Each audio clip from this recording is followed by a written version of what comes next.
Good evening, Camels, and welcome back. I'm Alex Pagano. And I'm Angelina. This is Campbell Now. The United States will soon pass a grim milestone in our fight against COVID-19. Nearly 200,000 Americans have lost their lives to the virus, according to Johns Hopkins University. The U.S. continues to lead the world in total number of deaths at more than 199,000. We also lead the world in total number of confirmed cases. So far, nearly 7 million Americans have tested positive for the virus. Brazil has suffered the second highest number of deaths, approximately 137,000. On the plus side, North Carolina is showing a drop in the number of new cases since the peak in July. Hospitalizations are also down slightly. So far, 193,000 people in our state have tested positive for the virus. More than 3,000 people have died. COVID-19 cases on campus are steadily rising. As of Friday, Campbell has reported 12 on-campus students, 26 off-campus students, and 1 faculty or staff member has tested positive for the virus. While our numbers are still low compared to many universities, they are higher than they were earlier in the semester. Face coverings are required in all university buildings when social distancing is not possible. Campbell prohibits attendance to large gatherings, indoors or outdoors, on campus or off campus. Large gatherings are more than 10 people indoors and 25 people outdoors. The first violation can result in suspension, while the second can result in expulsion. Supreme Court Justice Ruth Bader Ginsburg died Friday from complications of pancreatic cancer. Justice Ginsburg was nominated to the country's highest court in 1993 by then-President Bill Clinton. Clinton said of her when announcing her nomination, "Throughout her life, she has repeatedly stood for the individual, the person less well off, the outsider society, and has given those people greater hope by telling them they have a place in our legal system." Justice Ginsburg was the second female in history nominated to the Supreme Court and wrote several pivotal opinions during her tenure. She will be buried in Arlington Cemetery. President Trump has made multiple visits to North Carolina recently, including Charlotte, Winston-Salem, and Wilmington.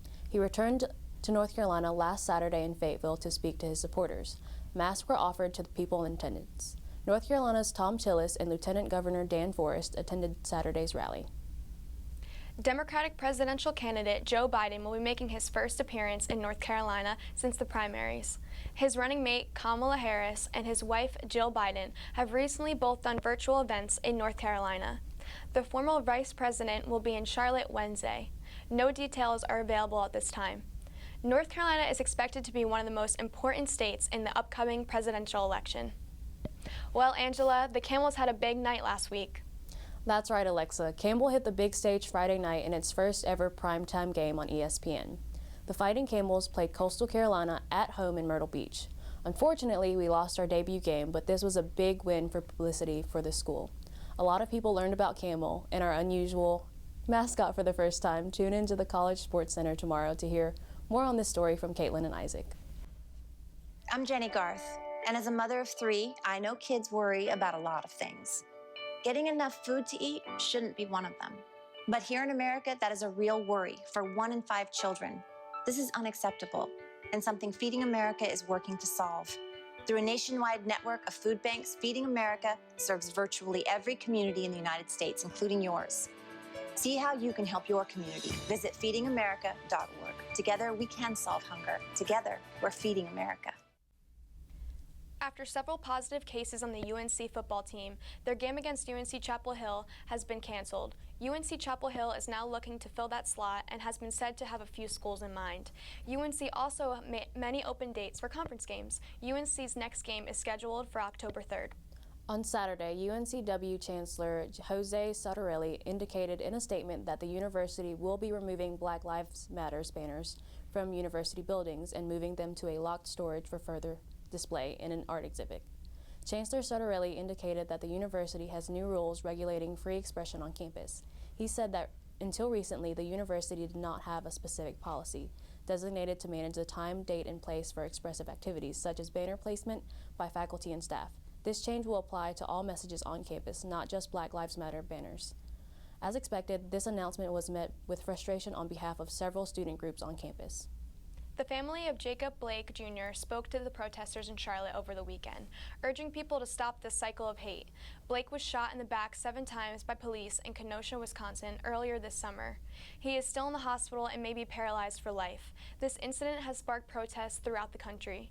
This Charlotte rally also recalled 2 other African Americans who died violently in the Queen City for 4 years ago. This week, Campbell has many events happening for each and every Camel. 2 of those are the Letter Art event and Retro Gaming Night. With the new fitness center open, it is a perfect time to make a reservation to work out. Also, the Lyricus is still going on. Meeting times are Thursday at 5 p.m. in Kivett 113. Also, the Office of Spiritual Life is starting a monthly online worship experience. The next one is October 19th. Check your student involvement email for details about further opportunities. The oldest living U.S. Marine lives right here in North Carolina.